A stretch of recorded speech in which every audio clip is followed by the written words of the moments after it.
This is a damn good outlet for me to spew the bullshit off my brain. Yeah! This is Steve Austin, Unleashed.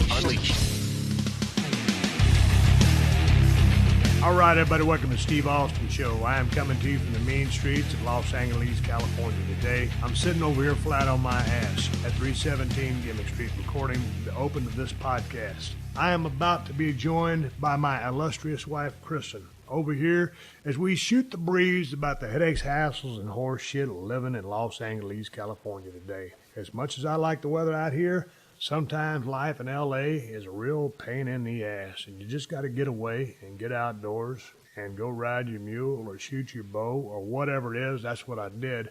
Or just sit here shooting the breeze. And as I talk about shooting the breeze and about how the weather is bright and sunny, my thoughts are still with everybody recovering down there from the hurricanes, down there in the Houston area, Rockport area, Corpus Christi, Port Aransas, everyone affected down there in Florida by Irma.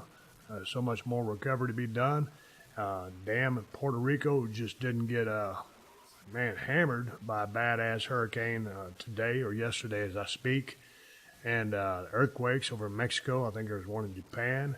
My thoughts are with everybody going through these natural disasters that just, they come up out of nowhere and just open up a can of whoop ass. As you'll hear in the podcast, man, I'm fixing to head down to Home Depot and go grab up a generator. I've been putting this shit off for too long. And I know as we had an earthquake out here a few days ago, I think it was a 3.6 or 3.8. It was minor. Got to be one coming, so I'm going to get ready for that. Go get a goddamn generator. I got to spin up my research and pick out one and go get it. Nonetheless, I'm shooting the breeze, talking about all that stuff, and I don't want to sit here and brag about being in the sunshine. We're going to get our ass whooped here one of these days. I'm sure there'll be a big quake out here in California, and I'll get my Ford Bronco and ride around and, see what I can do with my battery chargers, my jumper cables, and all that bullshit I told you guys to buy a long time ago, my 4-way tire tool. Hey, man, here's a quick shout-out. A couple of days ago, Bobby the Brain Heenan passed away.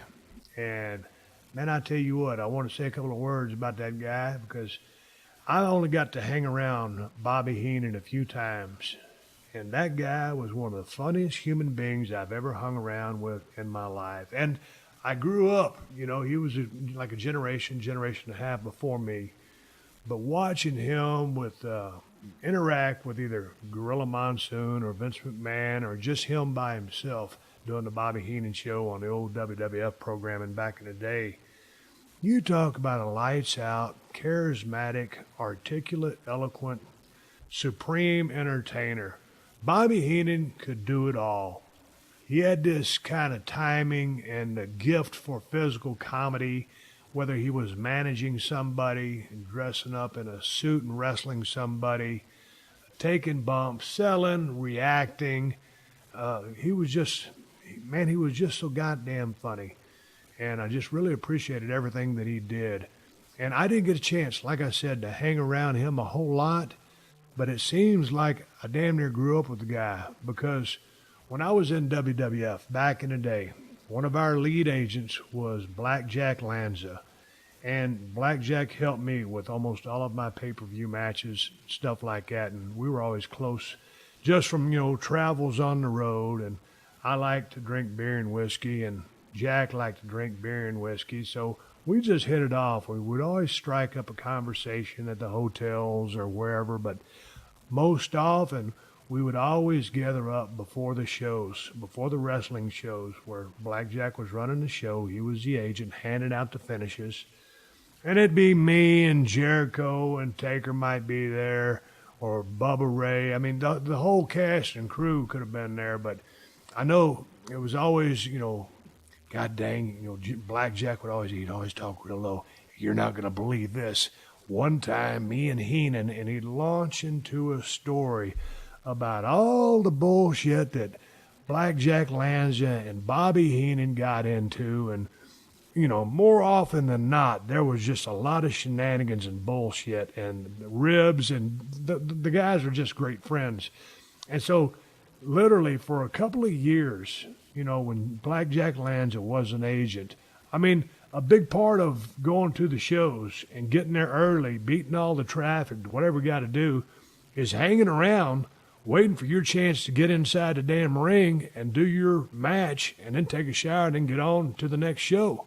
So you're spending a lot of time just shooting the breeze, hanging out and talking. Hello, Callie. Callie just came over.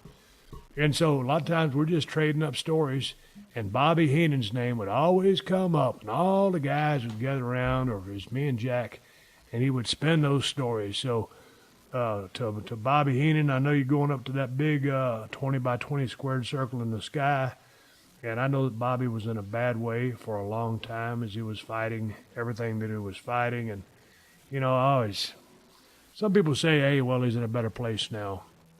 I really believe that to be true with Bobby Heenan. I think it just seemed from everything that I had gathered, the guy was in a lot of pain and suffering so much that he passed on and is going to go up to that big wrestling ring in the sky. But Bobby Heenan, you provided me a shit pile of entertainment.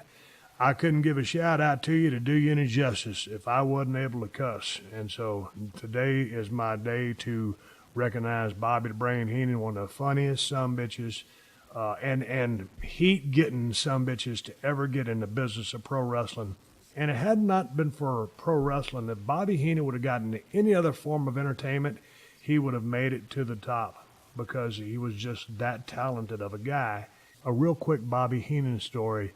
I can't remember if it was the 2009 Hall of Fame or 2011. I cannot remember, but if you'll remember Bobby's speech, Bobby Heenan was talking up there, and he starts announcing, because I believe at this particular Hall of Fame ceremony, it was on April 1st, and Bobby Heenan said, there's a special deal going on tonight. If you all look underneath your chair, there'll be an envelope. If you have the envelope underneath your chair, you will win whatever that he was saying was up at stake. And everybody in that goddamn arena started filling around underneath the bottom of their seat for that envelope that was going to mean they had won something. And everybody was sitting there feeling around. And finally, after a few seconds, Bobby lets them off the hook. April Fools. Bobby fooled everybody in the goddamn building with just a bullshit joke, and everybody took him serious. It was awesome. You had to be there. If you weren't, then you missed it. But anyway, Bobby Heenan was awesome. I was a huge fan, and I'm going to miss you, and I hope you're at peace up there in the sky.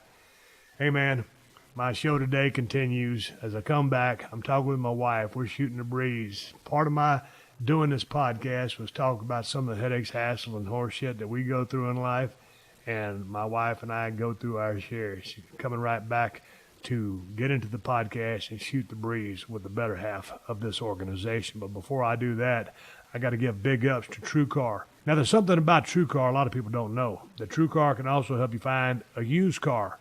In fact, there are over 700,000 pre-owned vehicles available from TrueCar certified dealers nationwide. Whether you're looking to buy new or used, TrueCar gets you upfront pricing information that empowers, letting you see what other people pay for the car you want so you can know what a fair price is and feel confident. And with TrueCar, you can connect with a local certified dealer of your choosing to make the process quick and easy. When you're ready to buy a new or used car, visit TrueCar to enjoy a more confident car buying experience. Some features are not available in all states. Hey everyone, Lillian Garcia here. Make sure you check out my new show, Chasing Glory with Lillian Garcia, every Monday on Podcast One. I'm bringing you the biggest stars in entertainment where we discuss their journey to fame. Dave Bautista helped kick off the show, and since then, we've had WWE superstar Samoa Joe and undefeated boxing champ Layla Ali. Many more of your favorite athletes and entertainers to come here on Chasing Glory. So hit that subscribe button and hang out with me every Monday. This is Steve Austin Unleashed. All right, everybody, welcome to Steve Austin Show. Good morning. I'm sitting here at 317 Gimmick Street across from a 4x4 table with my illustrious wife, Kristin. Good morning, Kristin. How are you? Good morning, Steve. And apparently I'm supposed to say yes, and I'm doing great. I was trying to coach my wife up. My wife talks her ass off. She talks a lot. A lot of times I'll get home from doing something and I'm wiped out, and we start laying down in bed and we're both perusing the internet, and my wife has to download her entire day to me. And I don't want to say shit, and she's just talking. I'm trying to read, and she just keeps talking. So all of a sudden I get on a podcast, I just ask her a question, and she gives the brass tack answer. So I told her right before I hit the record button, yes, and. So elaborate further. You could say, hey, man, I got up this morning, we had a quick cup of coffee. I went off to my exercise class, came back, I'm ready to do the podcast with you. Or you could have said this, because this is what actually happened. As you know, if you listen to the podcast, we used to have 3 labs. We had to put Hershey down. We have 2 labs. We have Moolah and Callie. Moolah's a silver lab. She's, 5 years old? She's 4.5, and Four and a half years old. 50 pounds overweight. She is overweight. We're trying to dial it back. I give her too many treats. It's all my fault. God damn, that's a smart doggo. She is very smart. She knows how to work me. She brings me this black Kong toy, and she just jumps up and throws it in my lap. And when she does that, I'm supposed to put a treat in it, slap a spoonful of peanut butter in her, and hand it to her. And god dang, she's off like a shot. She goes to our bedroom, and that's where she eats it. So I don't know how many damn things I give her. Obviously way too many. But when I'm walking her down the street, damn near take on a walk every single day, it's like walking a damn silver school bus. She's that fucking big. Like, dude, well, why's that guy got that bus on a leash? That ain't a bus. That's my silver lab. She's just a little bit heavy. Well, and she also finds avocados in the yard. So she eats probably 3 to 4 avocados a day, and that packs on the weight. God damn, we got this big ass avocado tree over here, and that sumbitch just drops off avocados after avocado. And we go in there, and you'll see Moolah sneaking around a corner, and she goes through the bedroom door from the outside and sneaks on our bed. And we go in there and we bust her, and we go, Moolah, and she gives us the most vicious growl because she's being very protective. Of course, she would never bite us in a million years. It's kind of a game we play with her. And you got to pry the goddamn avocados out of her mouth to get to some bitches. And, it's 3 or 4 of them a day. And this is after the squirrels have gnawed on them and whatever other wildlife out there has been chewing on them. She wants to eat them, and they're disgusting. I couldn't believe that they were actually eating them. I just thought they would bring them in there and fucking around with and playing them like a tennis ball. No. And they start eating those bastards. And, for your average avocado, you're looking at about the size out there, 200 to 220 calories. Yeah. So times 3 or 4, 600 to 800 calories on top of what we're giving her. And the dog food that we give her is high quality dog food at the recommended dosage. I've been giving her too much peanut butter and treats. And then those avocados. Hey, man, you can't be, I've been on a keto diet. She's at a caloric surplus. I'm about to put her little canine ass on a keto diet and see how it works for her. Because I slimmed up on it.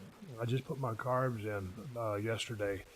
God damn, it was nice to put 2.5 cups of brown rice back into my diet. Well, 2 cups of rice and a half cup of oatmeal. Yeah. It was like heaven. I can actually start eating carbohydrates again. I feel a little bit more energized.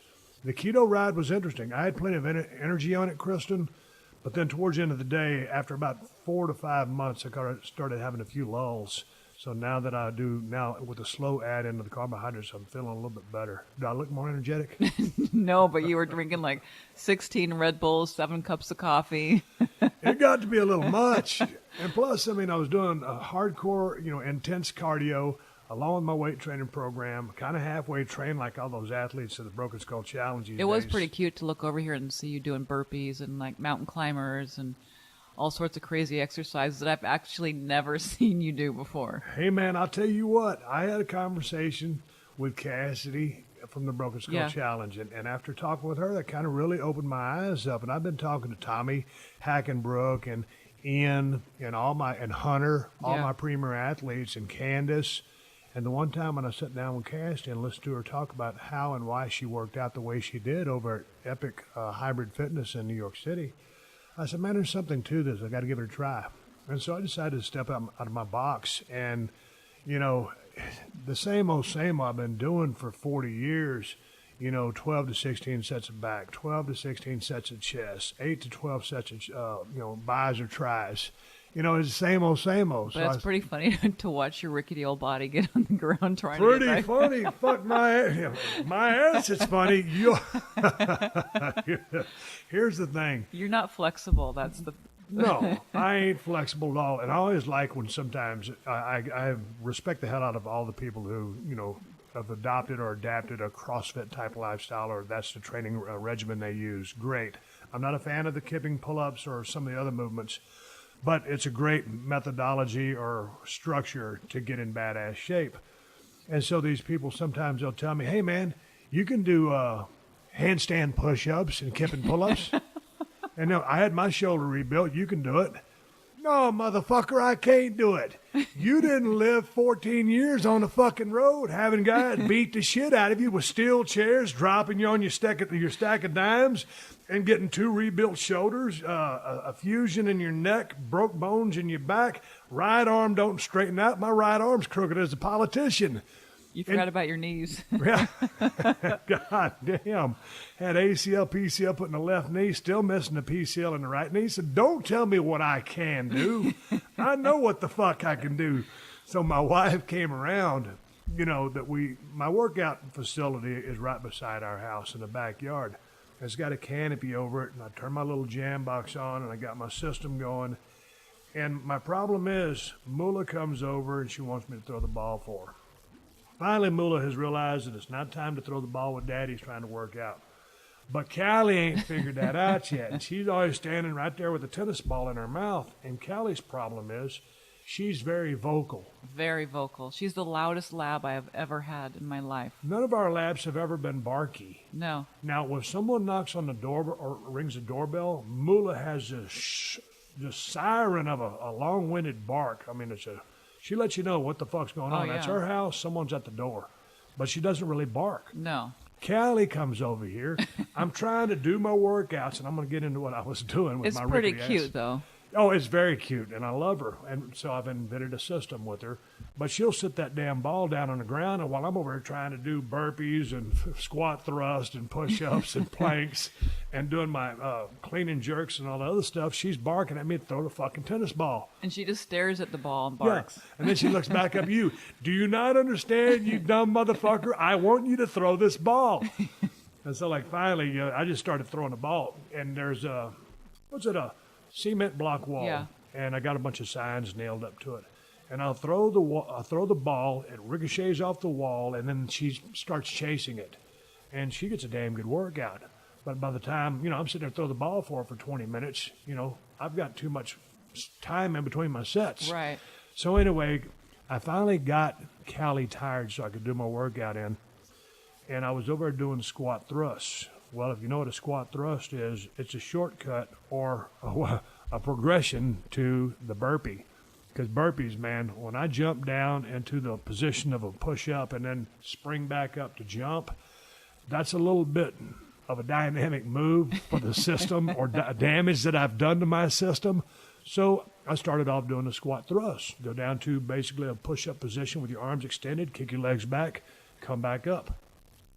So my wife walked over, and I was just finishing up a set of squat thrusts, going on to, I think I was doing a set of planks or something. I do core now. I actually work my core, and it's paid big dividends. So my wife's looking at me. I'm wearing a heart rate monitor. My heart's at about 136. I'm about to die, and she wants to come over and have a conversation. I just got Callie tired, and now my wife's going to chew my ear off about some kind of bullshit. Probably furniture. So, I want to get to the furniture. So, but it wasn't, I don't know if me doing a squat thrust or a burpee or any of this stuff. Oh, man, mountain climbers. I tell you what, I always thought, for a while I was in that box that I was in, just being macho mode, standard guy, go to the gym, training the body parts, one body part a week, sets of 8 to 12, sets of, 12 to 16 per body part. That's the way I trained. All of a sudden, you start doing something different, and I was in really good shape as far as lifting weights is concerned. But all of a sudden, you jump down and just try to start doing sets of 10 burpees. Say you want to do 5 sets of 10 burpees with a minute rest. It will smoke your ass. I couldn't do it. So I jumped down, and I did 10 squat thrusts, and then I was doing sets of 30 mountain climbers with a set of 30 opposite knee to elbows standing. That's when you came over, when I was doing that kind of a system, that cycle that I had made. And I'm huffing and puffing. And, when I got on YouTube to kind of watch, look at these guys and gals do some of this stuff, and I'm thinking to myself, mountain climbers. I remember those back when I was in junior high. you had to do mountain climbers in PE. Right. And they was easy. They ain't easy no more. Because I can get on an elliptical, or I can get on my air bike, my assault air bike over there, and pedal like a motherfucker.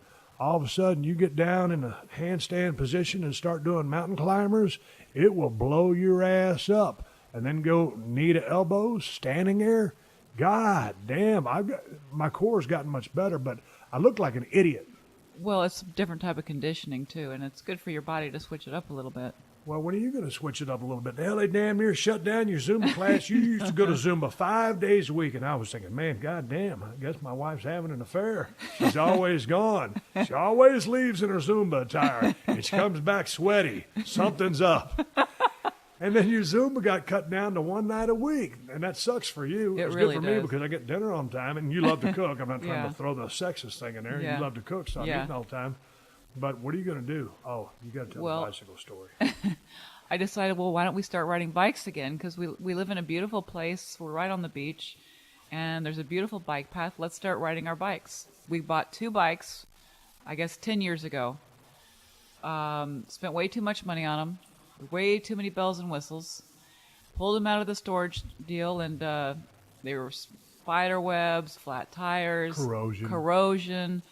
And I looked at your bike, and you had so much stuff on it, like heart rate monitors, special tires, special brakes. GPS gimmick. I had to get this motherfucker outfitted with all the things that you're, stupid. And it's a mountain bike, and we don't mountain bike. The whole time, man, when I used to ride that bike 10, 11 years ago, I don't know what the fuck possessed me to get a mountain bike. I had never been on a mountain bike in my life. have no Much idea. less rode a bike on a mountain. Right. But I figured it looks cool, so it's got to be cool.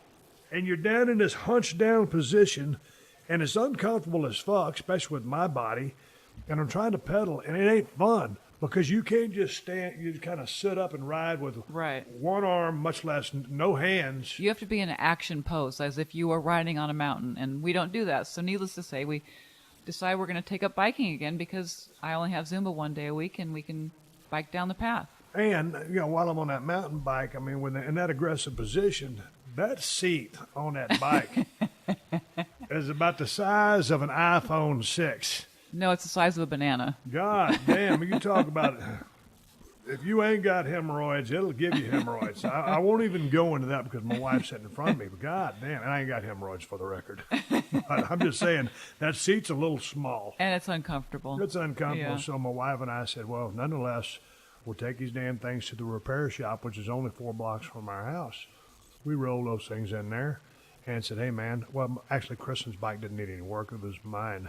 The brakes, needs new brakes. Because It needs everything's everything. Everything's fucked up because it's been sitting for 10 years. My wife said, go ahead. What did I say? I said, well, you know what? What about a new bike?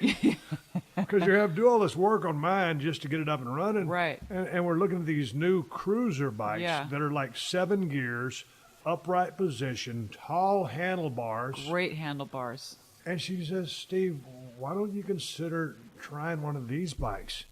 And I was like, me, Mr., tightwad. I ain't gonna And spend no money. Mr. Macho, beach cruiser is not necessarily the most macho thing that you've ever Well, the ridden. first one you pointed at was kind of like my bike, but very simplified. Yeah. But still kind of a mountain bike type thing. But I was sitting more upright.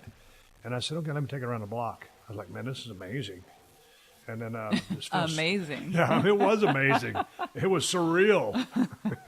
And so You I'm only like, took like every bike in that shop for a spin around the block. I don't think the guy thought you were coming back.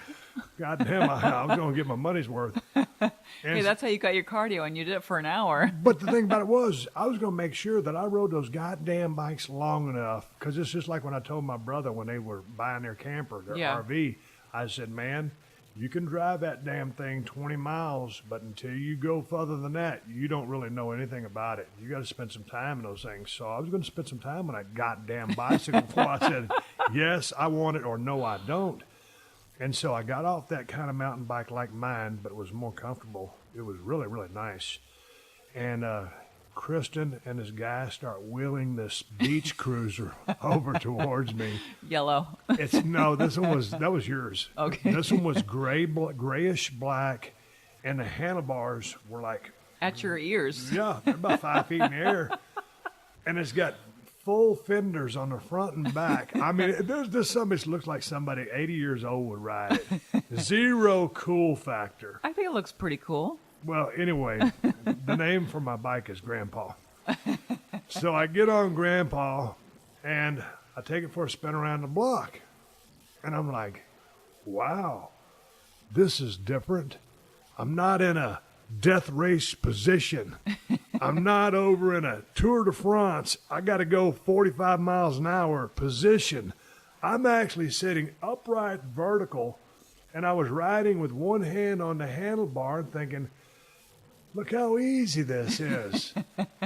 And I was like, it had the little gear changer on the right handlebar. It's got like 6 or 7 gears. Yeah. That's it. I was like, man, this is really, really cool. When I got back to the bike shop, I said, well, let me try the other one again. Went back to it. And I was like, you know what? I think I'll ride it. I think I'll get it. Well, no, I think you went 3 more rounds before I you. did. I rode that motherfucker. I got about 30 miles on it. Yeah. And I told the guy, I said, I promise I'm coming back. And like when we went, there was plenty of daylight. When I came back, I mean, it was damn near dark. But I was going to make sure that I liked that fucking bike. And then they didn't have the one that you wanted. Well, then I test drove several, but I opted for the one that you got, but in the girl version. So that's supposed to be in either today or tomorrow. So I'm looking forward to that. And that's how we're going to get some more exercise in, some more different type of cardio, I suppose. Well, Beach I'm looking cruising. forward to it because we used to try to ride our mountain bikes, and we would go, because we live in a marina, and there's this one route that you can take for miles and miles and not see anybody and get away from the cars. And I was thinking, that'll be fun. And when I was riding home, though, Kristin and I went to the grocery store yesterday and got our groceries. I said, hey, man, swing me by the bike shop. I'll pick up that bike because I needed to make some adjustments on the brakes and the gear. And I picked it up, and Kristin went home, and I got on my bicycle, and I was riding home in a leisurely fashion, upright and vertical. And I was like, God damn, this is comfortable. I got the seat adjusted for me. And then cars started zooming by me. And I'm thinking, God damn, here's going to be a global icon and a national treasure. Going to end up smoked on a fucking bicycle, trying to pick up a hobby that it can burn some calories, enjoy the outdoor lifestyle, and get healthy. And all these idiots in Los Angeles and everywhere else across the United States of America texting on their iPhones, not paying attention, and I'm going to get creamed into one of these cars parked on the side of the road. That's what I was thinking. Well, you can wear your motorcycle helmet when you drive it. I was thinking about it because I told Kristin, I said, maybe you should get a helmet. That's the way I said that? I said, maybe you should get a helmet. Yeah. But what did you tell me? No. You're so hard-headed. I did wear a helmet when I was snowboarding. I haven't snowboarded in a couple of years, but I did wear a helmet then. But I've never ridden a bike with a helmet, and I know you're supposed to. It's, I don't want to jinx myself now either, but... Yeah. Here's a story. When Kristin and I first met, when we got those bicycles, we figured, or at least, no, she already had these on. You had the clip-on pedals. The clip-on pedals. Anybody that rides a bike that's real serious about riding fast uses the clip-on pedals that clip to your shoes, so you can pull up and push down and do all the shit. So, of course, me and Kristin had to have a clip-on pedals. Hell, I got a mountain bike, and, I'm full race mode. I got to get all the bells and whistles. And we're not even on a mountain, but we're on a steep hill. Yeah, we're on a real steep hill. And for some reason, we come down this big-ass hill to the stop sign, and Kristin just promptly just falls over on her left side. I couldn't get my clips off. I got stuck. Yeah, but all of a sudden, she goes crashing down on her left shoulder, and she's laying there, God bless her, and her feet are still clipped to the pedals.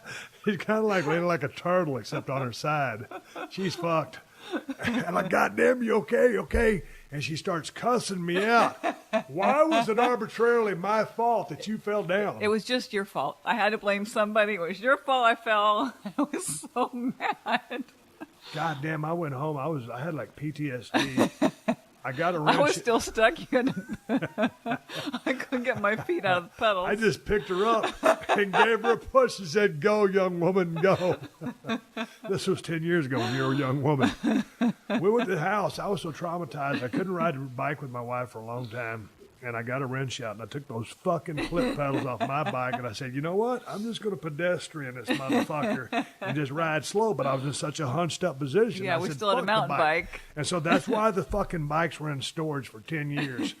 So now we got the mom and pop with the grandma and grandpa cruisers. Yes. So if you see some big ass bald headed guy with a goatee wearing camo shorts and a black shirt riding a big ass bike with front and rear fenders on it, keep your ass away from it. I got a big reflector on the front and I got a big reflector on the back, and I'm probably going to get a Q-beam spotlight. You know, like when you ride at nighttime in LA, it's the law that you have to have a light or some type of system on there. I'm gonna you know what? I'm going to call Shannon down at UVC Power Sports and get her to put me a light bar on my fucking bike. I'm a redneck this summit to the gills. If I get hit, it won't be because someone did not see me. Maybe you can get a camo wrap on it. No, here's what I'm going to do. I'm going to get that summit wrapped in high visibility orange. Oh, there you go. And I'm going to get one of those vests that all the traffic workers wear. And it's either going to be blaze orange or it's going to be bright yellow. So if you see me coming, get out of the fucking way. It was cute though, Kristin, because one of the bikes that you was thinking about getting, it wasn't ergonomically correct for you. But it had the basket on the front. Had a basket, yeah. And at first you were against the basket because I think you're trying to be like cool Sort of chick cool, mode. yeah. Yeah, cool. And then all of a sudden I saw some reasoning flash in your eyes, and like you could put stuff in there. I really liked the basket. In fact, when I was younger, I used to have a basket to put my little dog in there, and she used to sit in the basket as I rode the bike down the beach, and it was great. Well, right. So then you start figuring, and I'm thinking ahead. I'm thinking, a 6-pack of beer. She got a bottle of water. I'm drinking a little bit more whiskey now. A bottle of whiskey, shot glass. We got a mobile bar. Another thing. We were driving the other day, and I saw this electric car. We see them all the time. Electric bike, you mean? No. The electric car. Oh. The guys that drive people Oh, around. yeah. Because the guy blew through the red light, and he was texting. That's right. It's one of those, like, electric car shuttles. They're like beach shuttles. They only run certain months in the summer here, and so they cart people around that, want a free ride. Well, my argument is... But the guy was texting as he was crossing an intersection. It was just appalling to see. Yeah, but my whole thing is, because, I told Chris, I said, sure enough, you and me getting that motherfucker, we're going to get T-boned by a smart car in an intersection, and, I ain't going out that way. So if you can drive an electric golf cart, basically what it is a golf cart on steroids with a stretch job to cart people around, I don't know why I can't drive my Kawasaki mules around the streets of Los Angeles. That's a good question. I got a light bar. All you got to do is install some turn signals. I like to call them blinkers. So that way I can let everybody know if I'm taking a left or going right or putting my brakes on and ride around. It's probably got to be pretty damn fuel efficient. You'd probably be a very happy camper if you could ride your mule around L.A. You're right. You're exactly right. If I could just ride my mules around Los Angeles, I would be happy as a clam living in the city. If I could do that. But I can't. And I don't know why they won't do that. I'm going to have to call the... DMV. Who's the head of the DMV? Police Department? DMV? Is that who I need to talk to? I think the DMV, yeah. Well, I'm going to call DMV because I've been meaning to go down there and get my license for my little scooter, which I never have. In 5 years of ownership, that scooter has 300 miles on it. And that's something interesting to see, too. Yeah, because I'm a little big for that scooter. Well, I've dropped a few pounds, but you're still too big for the scooter. I still, it's like Dusty Rhodes would say. Oh, it's like Steven Seagal said in a movie one time that I was working with him on. Steve, it's like a monkey trying to fuck a foosball. I'm like, geez, clock in the New Orleans accent, and he's from Michigan. No, my deal is, Kristin, if I could ride my mule around on the streets of Los Angeles, or I'd be okay with living in the city. And so I get so pent up. Yesterday, I decided to go to Broken Skull Challenge compound to charge up the batteries in my mules. Well, you do need a break from the city. Oh, I had to get out of the city, man. It was just too much. I hit the wall. I said, I got to get out of here. I'm going to go out to the Broken Skull compound. There's a couple 100 acres I can ride around on, and I'm going to take my bow and a target and shoot some and just relax. So, sure enough, I cooked my chicken on my Traeger grill. I got my protein shakes, had plenty of water. You had your brown rice. Had my brown rice, my first day back on carbs, and feeling a little bit of energy. I'm getting some glycogen back in my muscles. Jesus Christ, my damn veins started popping out finally again. It was nice. And I went out to the compound. I had a good time. I shot my bow. I was pretty accurate. The first time I've shot that thing since I had shoulder surgery. I was able to pull it back. I got on track. There's another show shooting down there. There's a YouTube show being shot down there, so I didn't have access to the Skullbuster Alley or most of the compound, so I just went up on the landing strip where we do a lot of our challenges, put up my target and started shooting my bow. Rode around a little bit, and then I decided, okay, man, I better start up my other mules and check the batteries on those, and I did. And I got everything loaded back up in my vehicle. I was heading back to Los Angeles. And there was 2 fucking cars. I was just cruising along, trying. I had decompressed, Kristin. I doubt you were cruising. Well, I mean, I was cruising along about 85. Okay. There was a lot of highway patrols out yesterday. They were everywhere. On motorcycles and on cars and in SUVs. They had a lot of people pulled over. I was driving pretty reasonably. I was coming home, and I'd relaxed. I was in a pretty good space, and I'd kind of cleared my head, and I was ready to return back here to 316 Gimmick Street. And all of a sudden, this motherfucker in a Kia Optima. I'm driving in a left-hand lane, and this guy in a Kia Optima is in the right-hand lane, and there's 2 more lanes to his right. I'm going at a pretty good rate of speed. All of a sudden, he just cuts in front of me, and he's driving 65 miles an hour. And the traffic started getting a little congested there, and this motherfucker had that 400-yard gap in between him and the next car, which is where I would have been had he not unceremoniously just cut me off without using his blinker. And I'm following this motherfucker. The HOV lane is to my left. I wasn't going to jump over there and make an illegal pass. I had all my weights and shit in the back of the vehicle. So I just waited it out, and I'm thinking, I can see this stupid motherfucker in front of me. You just see him. Yeah. And it's like this guy ain't thinking very far in front of him, and you just needed to ride in the left-hand lane because they're too lazy, and they just want to just ride that lane. And so finally there was an opening on the right-hand side, and I gassed it, and that motherfucking Yukon kicked into about 4th gear, and I passed his ass and immediately put my left-hand blinker on and cut his ass off. And I was happy there for a while. I was riding right along, and then all of a sudden I get over here on Washington. Well, it's kind of like the home stretch over here to Gimmick Street. And I'll be goddamn if this son of a bitch in a Mitsubishi, I got to get this right, Diamante. Do you remember the Mitsubishi Diamante? With all due respect, one of the greatest shit boxes ever put on 4 wheels. The Diamante. What a name. Mitsubishi. We got a good idea for a great car. What are we going to call it? The Diamante. Bingo. Build it. This motherfucker cuts me off, and I'm just trying to get home to my baby girl and just go pick up my bicycle. I know we got to go get groceries and say hello to Moolah and Callie. And this motherfucker in a damn Mitsubishi Diamante is all over the place. This motherfucker's going in the left-hand turn lane. He's jerking back over. It was one of those... drinking and driving? No, I finally was able to get in the right-hand lane, and I was drundered. It's like you're so eager to see what the heck they're doing, too, you know? Well, I figured what they were doing, and it was an interesting situation, and this person had a big old smile on her face. And when I passed, it was a female. When I passed her, she had her iPhone in her left hand, and she was looking down at her phone and texting and then grabbing the steering wheel. That's what the fuck she was doing. She had her head up her ass.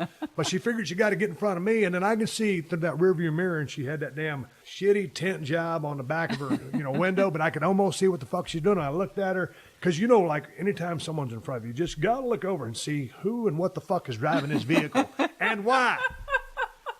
So You do. It's so you do. true. It's like, I just want to see what this motherfucker looks like so I can process it and come to grips with it. If not, I'll just go home and start eating Xanax. Well, why are you eating the Xanax? I couldn't see that motherfucker that cut me off.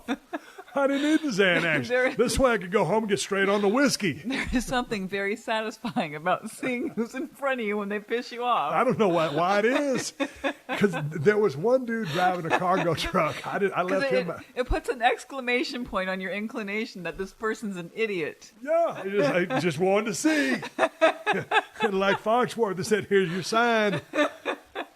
This one motherfucker cut me off. He was driving a cargo truck. I mean, because he got over because he was in the HOV lane, and the highway patrol cop was over on the shoulder road. I was coming up in the left-hand lane. He just shot over once you pass the cop because he didn't want to get pulled over. That's a stiff fine. And then he got over to the right, and that cleared the lane for me. And he cut off somebody else when he was going to the right. And on this, I could see him in the rearview mirror as well.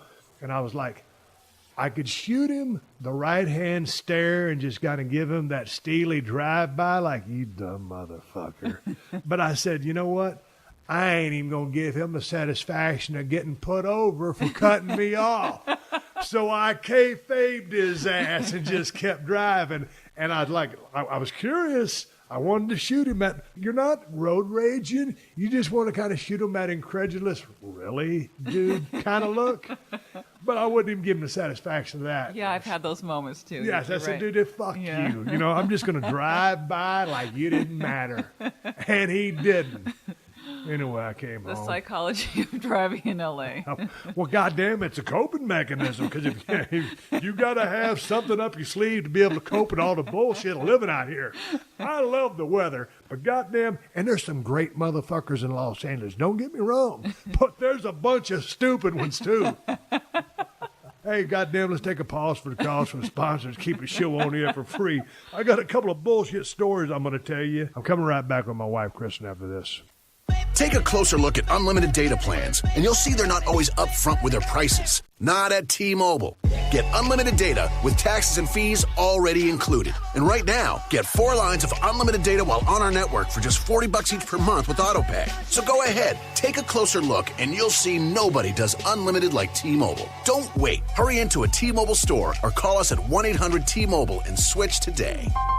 Top 3% of data users over 32 gigs a month may notice reduced speeds.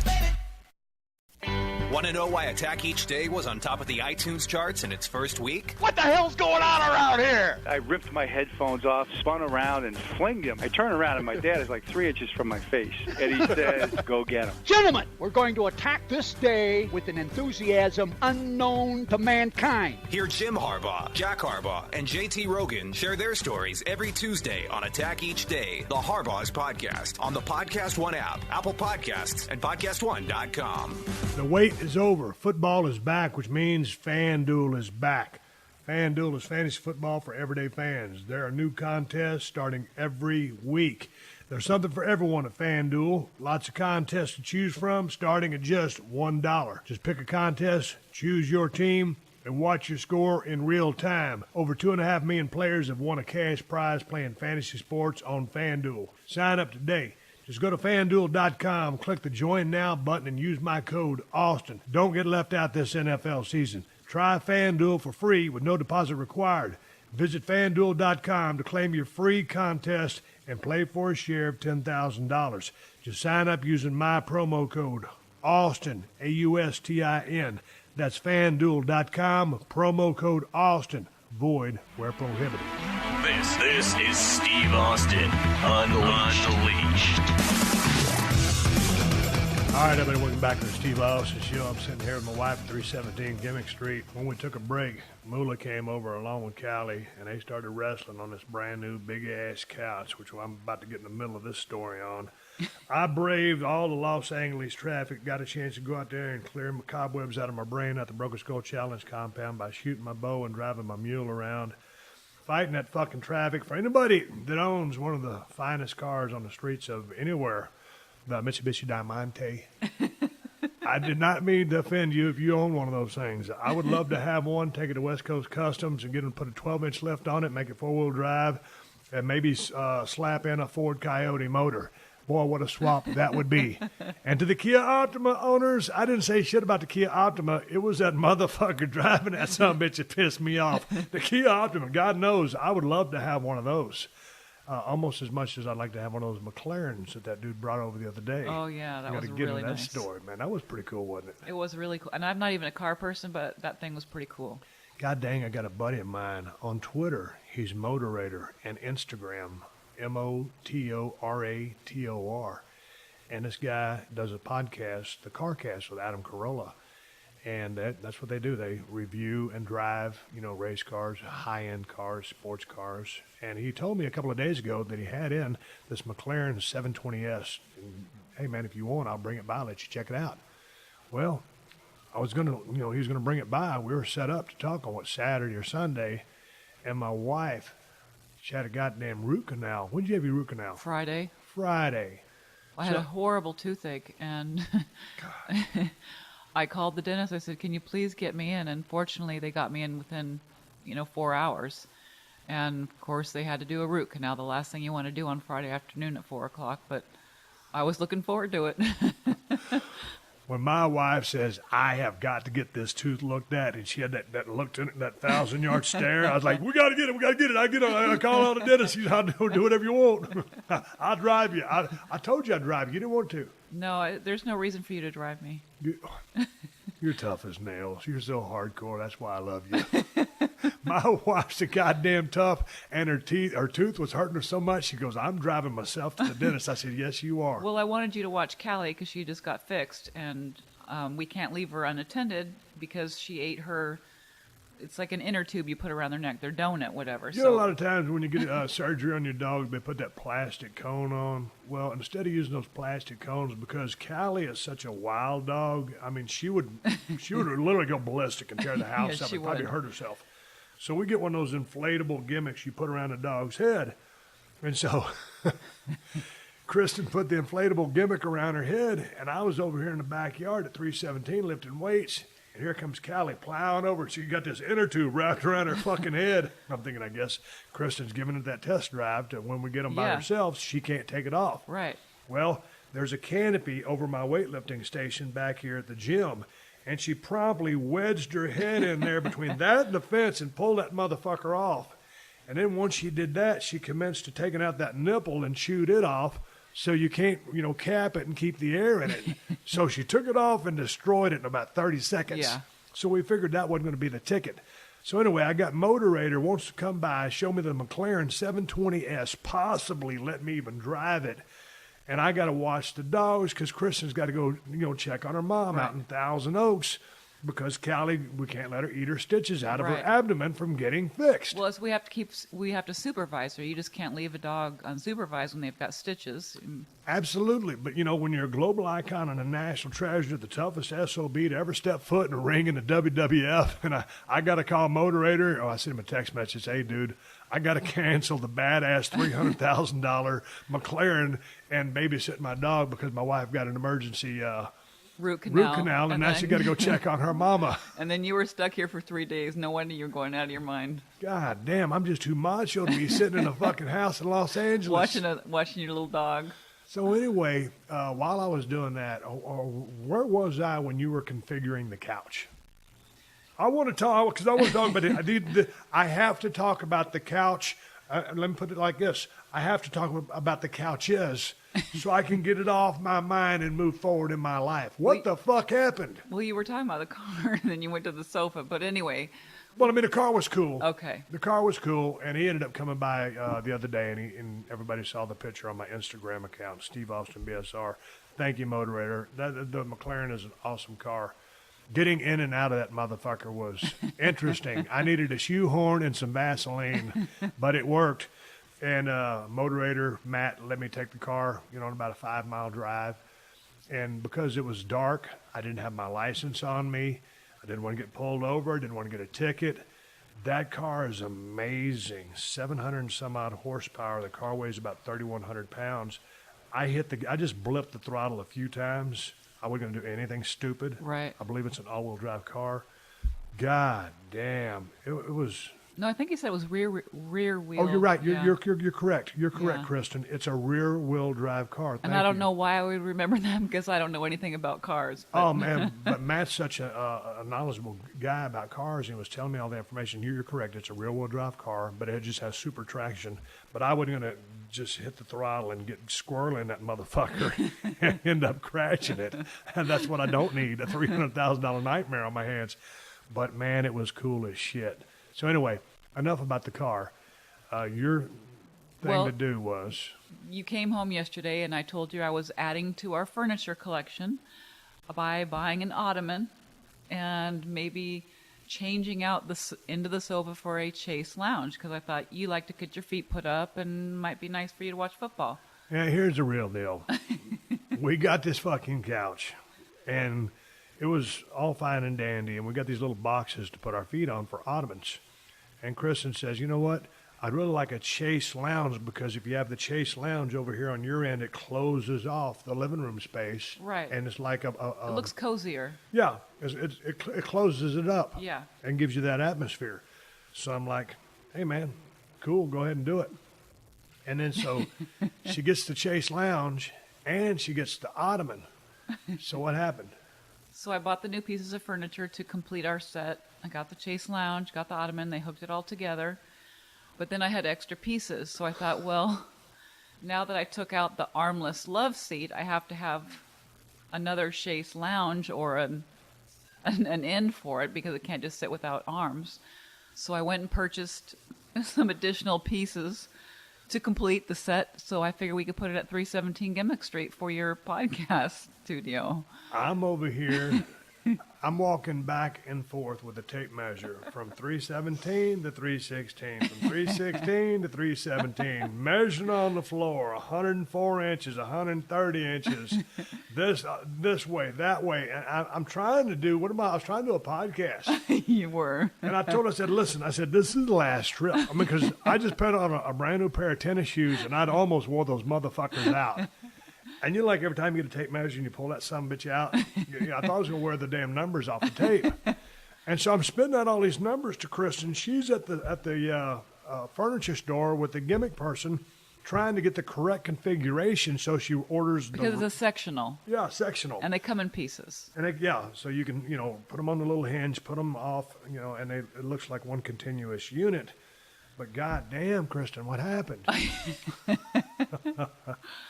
Well, I guess I bought too many pieces, and I didn't consider that a chase lounge on a sofa wouldn't really be feasible for a podcast studio, because who's going to sit on the chase part and who's going to sit on the regular sofa part? So I messed that up. No, it wasn't that, but it's just like there's so many pieces. Well, then we had extra pieces, and I'm like, well, if I just have an armless chair, it's okay to just maybe give that to the Salvation Army or something. It was like Transformers. I mean, goddamn, I come home and there's these pieces of fucking couch and armless chairs. There's a fucking chase here, an ottoman. The ottoman, once you put the chase lounge in, it was fucked up. It was claustrophobic. Well, you couldn't even get on the couch because the ottoman's so large that you have to jump on the ottoman and do it like a tuck and roll to get onto the couch. I told Kristin, I said, I'll take that ottoman, put over at 317. I'll just make it to a podcast ottoman. Hey, man, pull up a camp stool and come over to the ottoman. We'll talk. This motherfucker, it deserves its own zip code. It is a big ottoman. So anyway. So now we have too much furniture, and I decided you're going to have a green room at your podcast studio. So I'm an antisocial podcast host who's going to have a green room with a big ass couch and a chase lounge for people that I don't have over. Well, I don't want to waste the furniture, and you can't return it. Return policy. There is no return policy. Kristin called her furniture company and said, well, what's the return policy? Click. They dial-toned our ass. Well, prior to that, I couldn't get the pieces of furniture over to 317 Gimmick Street because the delivery guys promptly said, this is the address it says to deliver it to. We can't deliver it to the address next door because it's against our policy. So I called you. Well, you're out there shooting your bow. I said, well, in a sad voice, they're not going to move our furniture next door. And I can't do it by myself. Oh, you sounded so pathetic. I didn't skip a beat. Offer him 100 spot. I said, would you be willing to take $100 for it? And he said, sure. And I said, mum's the word. And he looked at me in this perplexed way, like, what's mum's the word? It means kayfabe, motherfucker. Take the goddamn couch and the pieces over to 317. If you don't say nothing, we ain't gonna say nothing. That's what mum's the word means. Shh. What happens at 317 stays at 317. Needless to say, we have a very large sofa over here at 317 Gimmick Street for your potential guests. I'm thinking to myself, I'm out the Broken Skull Challenge compound, riding my mule, shooting my bow. I'm going to cruise on back and just get my relax in. And now, after I get all relaxed, I'm going to have to go break my back picking up some heavy-ass furniture, and I'm going to be doing 2/3 of the work instead of a half because I got to pick up that other third for you. And, of course, you got that root canal going for you. I didn't want you to bend over and get a shot of pain jolting up your jaw. So I'm thinking, now, great, now I got to move all this shit next door. So, yeah, I'm glad those people moved it over here. Yeah, it was very nice. But, they were very, very nice. Very nice. If it hadn't been for $100, I'd have been doing that shit. But it was funny because, yeah, mum's the word. We ain't saying shit. It's a podcast, but everybody knows now. Well, but nobody knows the parties involved. I'm not saying nothing. This is true. I'm not saying a goddamn thing. Goddamn, though, on a serious note, I talked to Ted Fowler 361 yesterday. Goddamn, they're busy over there. Still cleaning up over in Rockport from Hurricane Harvey. I talked to a buddy of mine over in Houston, and they're still trying to dry out over in the Houston area. And then you look at the damn TV and all the stuff going on from Irma. And then the other day, more hurricanes coming in. And more, like 2 or 3 of them out there brewing, and they're heading this way. One of them just went to smoke Puerto Rico. Yeah. Puerto Rico just got hit. All of those regions that I just mentioned are trying to recover. In addition to the earthquakes. Yeah, the earthquake in Mexico. Yep. And where was it? We just had one in Japan. And then we had a very minor. I know, but that's my point. I'm waiting for the big earthquake here, and you've been in every one that's happened so far, and that big one you said was super scary. Yes. So that's what I'm sitting there thinking, like, I feel so bad for the people down there in Texas and Florida and all the places that were impacted by those hurricanes, and then that small, and the earthquakes over here and those other regions. But I'm just waiting for, wherever you live, there's always going to be a trade-off to geographically wherever you live. I don't think anybody's impervious to anything because they're, in Dallas, Fort Worth, Missouri. I mean, some of those areas there, that were Tornado Alley, they get that. But we get our quakes. Yes. And the other night, whether it was at 11:30 at night or 5:30 in the morning, I don't remember. It was 11:30 at night. I just remember all of a sudden, because you were kind of sleepy. Yeah. And all of a sudden that quake hit, and I was starting to shake around a little bit. Man, and I hadn't been drinking because of the No Mean program. And I'm pretty sensitive to when the earth starts moving. I don't like earthquakes. They scare the fuck out of me. Yeah. Hurricanes, tornadoes do too. Yeah. But I'm kind of used to that because that was in my neck of the woods. These earthquakes scare the fuck out of me. I'm just waiting to see, man, because they're predicting that big motherfucker to come out here one of these days. And I'll never forget when we lived in Malibu. I probably talked about this on a podcast before. That house was right on the San Andreas Fault. No, it wasn't it was a different fault. It was a minor fault. Okay, it wasn't my fault. No. Rock made a movie about the San Andreas. I'm living on the motherfucker. Okay, I wasn't living on the San Andreas Fault, but I was living on a fault line, and it was kind of like after we signed the paperwork, I kind of read about it. Well, we had a geologist out there to do a survey, and that's what he discovered, so. Hey, motherfucker. I ain't never bought a house on a fault line again. But anyway, we're in L.A., and we do need to be prepared. And I've been talking to you about getting a generator for at least 5 months. And I want to buy a generator because we need to. And I was over here putting up all my barbells and stuff because when I finished filming Broken Skull Challenge, I had my Olympic bar, some plates, my dumbbells out there. And so when I went out to ride the mules and shoot the bow, I loaded all that shit up. It had been in my storage container out there. And I backed up to the garage over here, opened up the garage, and I was like, there's a piano, there's a refrigerator from the 1930s that I collected when I was antique shopping in Georgia 25 years ago. There's my power rack. There's that big mirror, there's signs, it's a motorcycle garage, and there's a lot of stuff in it. A motorcycle garage? Well, it's big you can't even get a car in that garage. Oh, yeah. It's not even a one-car garage. Right. Yeah, but my point is, we got to clear some space out of that damn garage to put the generator in there. Right. Because we're looking at buying, a 4,500 to 6,500 watt generator? Yep. No, 4,000 to 5,000. 4,000 to 5,000. Yeah. Whatever. So we need a place to put the motherfucker. We got to get some. What are you gonna do with that piano? You don't play it anymore. I have to do something with it. Just as you have to do something with those lollipop scales. Oh, man, I got some lollipop scales that I bought from Joe Gold. One is a Toledo. One of them is a Watkins. One of them used to be on the Santa Monica Pier. I might eBay or Craigslist those motherfuckers. They need a little bit of work. They're not in working condition, but they're in really good shape. And I've owned those things for about 12 or 14 years. I bought them from Joe Gold at the World Gym before he passed away. But I need to get rid of them. I don't know what they're worth. We need to get rid of If a you lot want of them, send me an email to questions@steveaustonshow.com because I've had those motherfuckers in California. Texas, Malibu. Yeah, but the one time when I bought them from Joe Gold, my Chevy pickup, Oh, yeah. my same pickup out there, I wasn't going to put Dan back there with those scales. And a lollipop scale is back in the 30s. You stand on the platform, either put in a penny or a nickel, and it would tell you how much you weigh and maybe tell you your fortune. And I figured, okay, we need to move these things, put them in storage, and I'm not going to put my buddy Dan in the back of the pickup truck. I'll let him drive, and I'll be back there, Mr. Macho, In all Los jacked up Angeles. in Los Angeles. Too stupid to tie them down. Just fucking too stupid. And I'm in the back with these two lollipop scales. And when you say lollipop, it's because the heads are real big, and it goes down to a stem, and then the base that you stand on. So they're top heavy like a motherfucker. My buddy's making these corners, and he's taking off, and he's hitting the brakes. I look like a piece of white trash trying to hold these two fucking scales Were up. you standing in the back? Yeah, It was ridiculous. I almost lost my life. I should have been wearing a helmet. Yeah. It was ridiculous. When my buddy got to the storage unit, I damn near punched him in the mouth.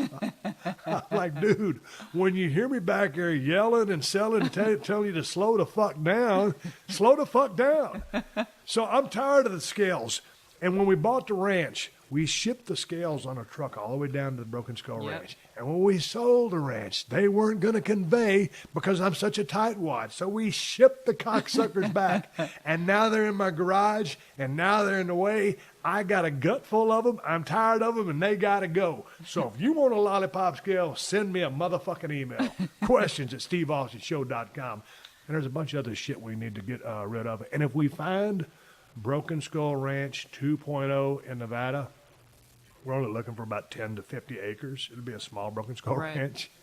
Ranchette. It'll be yeah, correct. When we find the Broken Skull Ranch yet in Nevada, I'll have that power rack. And you know what? You have 3 power racks, I think. No, I got 2. The one's back there, Yeah. over there, and this one's in this garage. So that's what I got. You have a lot of exercise Oh, I don't need equipment. any more weights. Okay. Yeah, I don't want any more weights. I'm weighted out, and I'm doing all this body weight stuff anyway. But that's where all that stuff will go. We just got to find that place, and we're looking. But we need to make room for a generator. Yeah, and then we got to find out what kind of generator we want to buy. I was on Consumer Reports the other day looking at Generacs, Hondas, Briggs and Strattons, all the different brands. Yeah. But we got to have a generator because I was talking to some of my peeps down there in Florida. Tried to ride a storm out in Orlando, and they did, and they were okay. But they were without power Right. for about a week, 2 weeks. at Well, least. Teddy went for 2 weeks, and he was able to rustle up 2 generators.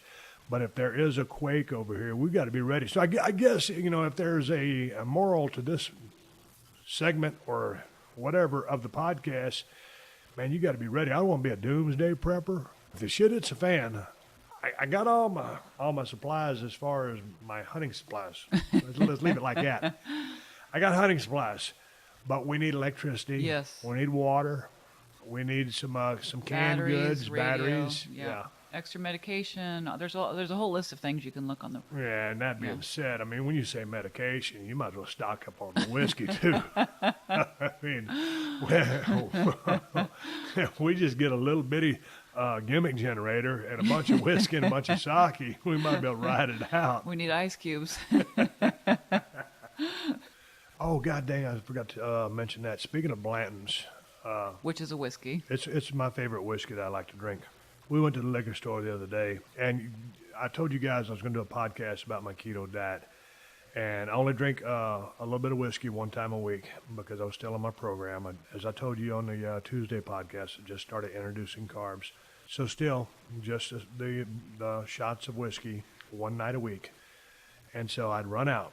And Kristin and I were on our way to the restaurant for my cheat meal, which was a cheeseburger. And I said, man, I ain't got no whiskey to drink afterwards. She said, well, let's go by the liquor store now so we don't have to go later. And as she's walking in, my baby girl, I said, if they got any Blantons, buy it. And it's hard to get Blantons. So. It's hard to find Blantons. And I'll be goddamn if here comes my wife walking with a bag in her hand. And what, you get 2 bottles? No, I got one. Got 1 bottle. And she got in the car. She put the bottle in the back. We were heading over to the place. Well, and you got all excited. Yeah, I was excited. Because you saw that was Blanton's instead of your regular stuff. Well, the stuff I was drinking, the Eagle Rare, comes in a tall bottle. That Blanton comes in a short bottle in that box. So I recognized that box. I was like, oh, man, they had Blanton's. That's awesome. I said, yeah, they had a whole case of it. You said, a whole case? We're going back. So you just circled the block. I ran back in. I said, I'll take the whole thing. No, you said, you actually said, because a lot of times you can only get 1 bottle, yeah. Per customer. And you said, hey, can you get just 1 bottle or can I get a whole case? And what'd she say? She said, I'll take it as it goes. I want to sell the product, so I said, love okay. when they say that. And so anyway, I got a case. Well, we didn't get a case of Blanton's because I said, I'll take the whole case. And she said, well, we only have 2 left. No, but she's going to box it up. Yeah, she had to go she to couldn't find it, upstairs. Yeah. And so I made an investment. Yes. It's an investment. And we're giving them out as gifts, too. No, we're not. I thought that sounded good when I told you that. Oh. It's an investment. And look at it this way, Kristin. When we're prepping for the earthquake that's probably going to hit one of these days, we can cross off whiskey. That is true. I think Ted stocked up on whiskey, too, before the hurricane. Oh, yeah, he went the Jack Daniels route. Yeah. And so whatever floats your boat, but you got to be ready. And we're ready. But I'm going to go to Home Depot as soon as I finish this podcast, and I'm going to go look at generators. Thank goodness. But I got to do some more research first. Well, first you have to put this couch back together and start the green room. You know what? I'm going to have to get one of those. In this house right here, there's no air conditioning. Oh, that's another thing you need at Home Depot. So I'm going to get me one of those little stand-up air conditioners that I can hook to the generator if the power goes out. And I'm going to be over here drinking whiskey from my ice maker just because I'm stressed out from having to do so much shit because I have such a demanding wife. Our schedule is quite hectic. I got a chance to talk to Nature Boy Ric Flair this morning. I saw on People.com they did a real nice interview down there in Atlanta with Nature Boy Ric Flair and his fiancee Wendy. And man, Rick's looking a lot better. And they interviewed his fiancee Wendy, and she was doing great. And turns out Hulk Hogan had stopped by and visited him. And it was great to see, Rick's still got a long ways to go. But, man, if you get a chance to pick up People Magazine or get on People.com, there's that story or that video package of... I think it was called People TV. People TV, whatever it is. It's just awesome. He's not out of the woods yet, as they say in the video. But it was just a really nice presentation. I thought they did a really nice job. And it's great to see that, Ric Flair continues to improve. And I tell you what, it's an emotional piece. It kind of bring a tear to your eyes. So hope that, Rick, that you're feeling better and continue to recover, down there in Atlanta. And to Wendy for being so strong and being by your side. It was an awesome story. Kristin, I think it is time to ride off into the sunset. What's the rest of your day looking like? I was forced to take yesterday off. It was after I went to the Broken Skull Challenge compound and got smoked by all those fucking people. I had to do a bunch of shit once I got home. Now I got to put this furniture together. I am going to work out today. I'm going to go buy some more furniture for your green room. And this little bitty tiny-ass house. The goddamn, I told Kristin when I got home, I saw that transformer couch she bought, and she said, what are you going to do? And we just got finished remodeling our house. I said, call Randy. We're going to kick out this wall 10 feet. We got to add on to our house to fit the fucking couch in. Whether it's cheaper to return the couch or kick the wall out 10 feet, I don't give a fuck. But we got to do it. We love our couch. The thing about it was coming over here to this clusterfuck and trying to make chicken salad out of chicken shit and return policy, click, can't. You talk about getting your eyes raked. We got our work cut out for us, but we will overcome this. I don't want to say era. This what would you call this? Clusterfuck? I was going to say a minor mistake. Not a minor mistake. Hey, if you ever come over to 317 Gimmick Street, You'll have a place to sit. I'm going to have the goddamnedest green room you ever saw with seats galore. I'm going to put down a big-ass carpet. I'm going to put a big screen on the wall. In the closet in there, I'm going to put a foam enclosure. My buddy Brian Bentley gave me the idea to do my voiceovers for Broken Skull Challenge. This is going to be the goddamnedest studio you ever saw. And the funny thing, it's going to be in one bedroom of a 1,000-square-foot house. The story of a global icon and a national treasure. No, the saga continues. Kristin, it's lunchtime. Let's go get some sushi. All right. All right, everybody, give me the go-home cue. It's time to wrap up this podcast and ride off in the sunset. Before I do, I want to thank my illustrious wife, Kristin, for joining me on today's show. Hey, I'm going to give you guys something to watch. As I mentioned in the podcast, on people.com, People TV, whatever it is, there's a great story that they did on Ric Flair and Wendy, his fiance, down there in Atlanta, through the troubles, the health problems, the comeback that he's been through, that he's making. And that's what I recommend for you to watch. If you can head over to that website and check that out. Nature Boy still ain't out of the woods yet, just like Wendy said. And I'll tell you what, that's a real powerful video. I consider Ric Flair to be the greatest professional wrestler of all time. So check it out if you get a chance and see what's going on with the Nature Boy. Well, I tell you what, I hope you guys have your DVRs set to CMT because the season premiere is coming up real soon. It's going to be on Tuesday, September 26th at 9 Central, only on CMT, and this is season 5. We'll see if we get season 6, but let's just say this is season 5, and if this is the last season we ever get, this is the damnedest season I've ever filmed. The challenges are off the chart. The athletes are off the chart. Both the men and the women came out there and just gave it hell. I'm proud of them. I'm proud of the show. Highly recommend that you watch this. Don't just watch the season premiere. Just set your DVR to record the whole series because that's where you get the highs and lows, the ups and downs, the triumphs and the tragedies, and just people coming out there and giving everything they got. Had a lot of fun being attached to it.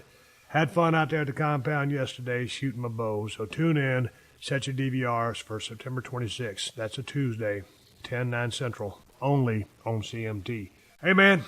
I got a damn IPA. It's a great beer. It's called Broken Skull IPA. It's from El Segundo Brewing Company, and you can find it all over California at Whole Foods and Total Wines. And if they don't have it in one, ask the manager why the fuck they don't have it. If you ain't in Cali, check out InsideTheCellar.com and see if they ship to your state. And if you're looking to get a damn knife, I highly recommend everybody have one. A great place to go, a great place to get one. The Cold Steel Broken Skull knife or my new Working Man knife you can get at my new Amazon store. Amazon has the best price on both knives. Just go to Amazon.com/shop/Steve Austin. And I got to say one more thank you to all the fine sponsors of the Steve Austin Show. That's how I'm able to do this podcast for you twice a week for free. And you can find all my sponsors at podcastone.com. Just click on the Killer Deals button at the top of the page and then click on the Steve Austin Show banner. And speaking of Podcast One, the new Podcast One app is now available for download at the App Store or Google Play. There ain't another podcast app like this one anywhere, and that's because the new Podcast One app is loaded with some cool features that let you do a lot more than just listen to your favorite shows. You can access behind-the-scenes photos, articles, and connect with other fans of the shows you like. And you can watch over 1,000 360 virtual reality videos. You can actually watch some of your favorite shows in virtual reality. It's like you're sitting right in the room with them. So get to the App Store or Google Play and download the new Podcast One app now. Folks, if you want to follow me on social media, I am on Twitter and Instagram at Steve Austin BSR. Folks, until next time, my name is Steve Austin, and I will catch your ass down the road. Download new episodes of Steve Austin Unleashed every Thursday at podcastone.com. That's podcastone.com.